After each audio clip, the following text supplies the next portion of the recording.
Inilah alasannya buat lu yang masih muda atau seumuran sama gua, 16 tahun, 17 tahun. Gua saranin lu untuk mulai investasi dari sekarang. Tapi bang, gua nggak punya KTP buat mulai investasinya. Itu cuma alasan lu aja. Kan lu bisa pakai KTP sementara. Entah itu bapak lu, entah itu malu. Lu bisa pakai KTP-nya sementara. Tapi bang, gua nggak punya modalnya. Dengar nih ya, dengan duit 100.000, lu udah bisa mulai investasinya. Entah itu di saham, di emas, di crypto spot market, lu udah bisa mulai. Bahkan ya, dengan 10.000 aja, lu udah bisa mulai. Masa lu nggak punya duit sih? Cuman 100.000 ataupun paling kecil dah, 10.000. Masa lu nggak punya? Kalau nggak punya juga, itu alasan lu aja yang nggak mau investasi. Tapi bang, emang 10.000 emang kerasa? Bentar dulu, itu bukan masalah di nominalnya, tapi membangun habit lu dulu biar suatu saat nanti ya jika lu udah disiplin sehari 10.000, nah di masa depan nanti pas income lu udah besar atau penghasilan lu udah lumayan, lu nggak kaget lagi pas menyisihkan duit 1 juta buat investasinya dalam sebulan ataupun 100.000 per harinya, udah nggak kaget lagi. Dan supaya lu bisa bertahan lama bertahun-tahun sama lu kuat mental walaupun pasar lagi turun dalam 50%, 80%, lu bisa kuat mental.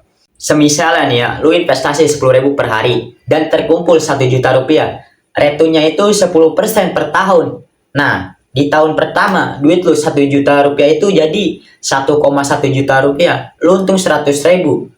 Dan di tahun kedua 10%-nya itu nggak dihitung dari modal awal lu 1 juta, tapi dihitung dari modal 1,1 juta.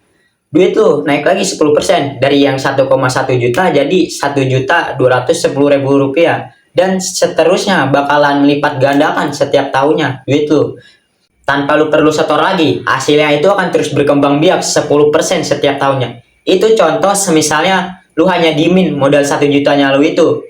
Dan contoh kedua, semisalnya lu tetap rajin nambahin modal, entah itu sebulan sekali, seminggu sekali, sehari sekali, hasilnya itu jauh lebih besar dari contoh sebelumnya. Itulah yang disebut compounding interest, bunga berbunga.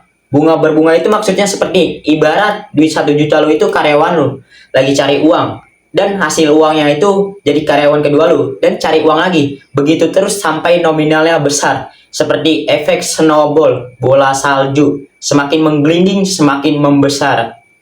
Masalahnya, supaya compounding interest ini bekerja, lu butuh yang namanya waktu. Makanya gue saranin lu untuk mulai investasi dari sekarang. Supaya lu di 10 tahun ke depannya, lu bakal nikmatin hasil investasi lu yang dimulai di usia muda. Karena 1 juta yang lu investasikan di usia muda jauh lebih berharga daripada 10 juta yang tapi dipakai buat hal konsumtif sampai habis. Jadi hari ini day 39, gua ngomong depan kameranya. Sampai jumpa lagi di day 40.